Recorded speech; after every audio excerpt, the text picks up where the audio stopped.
Hey, what is up guys? John from Magic Tech Review, and in today's video we're going to be discussing a little bit about upgrading policies, why I think it's good and bad at the same time, what other people's stances are on this upgrade stuff, and me killing this penguin over here apparently because I am a bad player of Mario.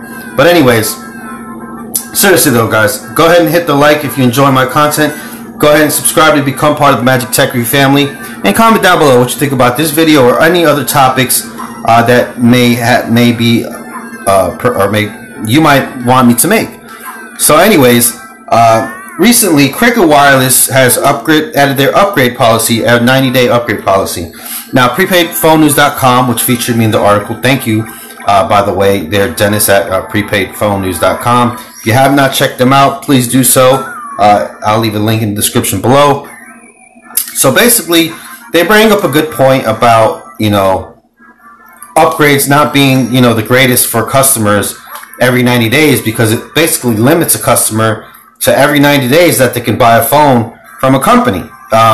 So I always thought that for MetroPCS as well when I worked there, and everybody's like, man, at MetroPCS you can upgrade your phone every 90 days, and everybody always they all they hear is just upgrade, so they don't really care about what's happening behind the scenes. They break their phone within, they buy their phone, they don't get insurance. I mean, because insurance shouldn't be forced on you, and you get refurbished phones anyways.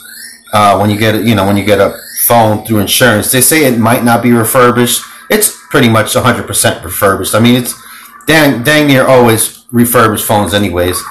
But either way, I can't remember. Can you go in there? I thought you can go in one of these things. I guess not. That was weird.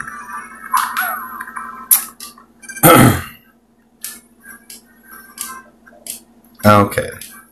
So yeah, so basically MetroPCS always had that, and they would have a phone for like, I don't know, 20 bucks, 30 bucks, or whatever the case may be for upgrade.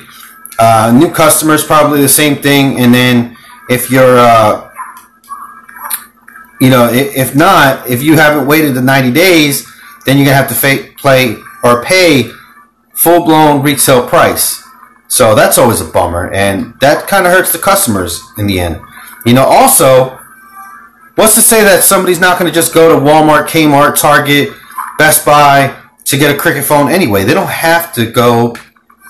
They don't actually have to go and get it from Cricket Wireless. So all it's really doing is hurting the brand, or basically hurting the stores themselves, the dealer stores. So that really stinks. So Cricket Wireless, yeah, they're gonna, I don't know, they might gain some customers, they might gain some traction off this, but I doubt it, because what's gonna happen is a lot of customers are just gonna go in and they're gonna be like, oh well, damn, I can't upgrade my phone now, but every 90 days, I didn't know that. Of course nobody's gonna read the fine print, nobody's gonna understand, nobody's gonna pay attention, so it's gonna be, a cluster F as usual.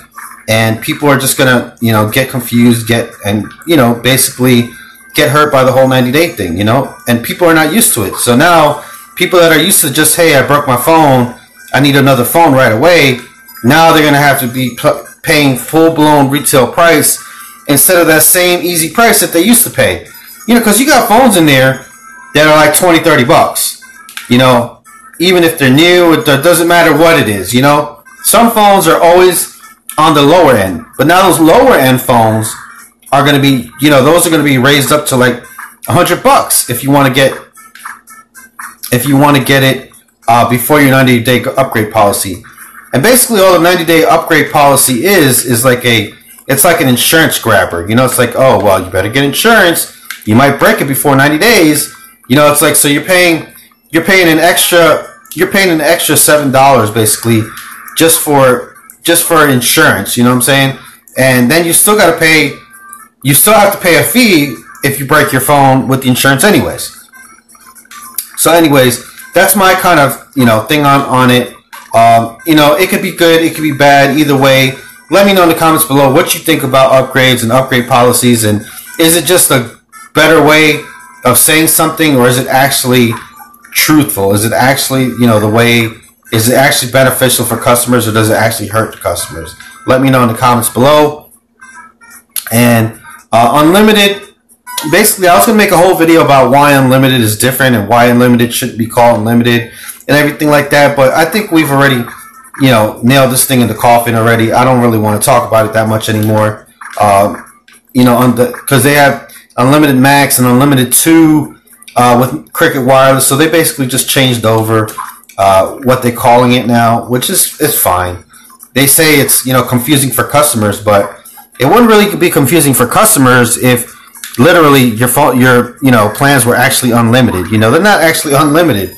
They're, you know, 8 gigabytes and 3 megabytes per second. So I mean, either way, it's fine. It's not that big of a deal for me, you know, in my eyes. But I guess that's just about it, guys. So thank you guys for watching. This has been John from Magic Tech Review. You guys have a great rest of your Monday. Hopefully you enjoyed the video. Hope you hit that like button, and I will see you guys in the next one. Peace out. Thanks for watching. Bye bye now.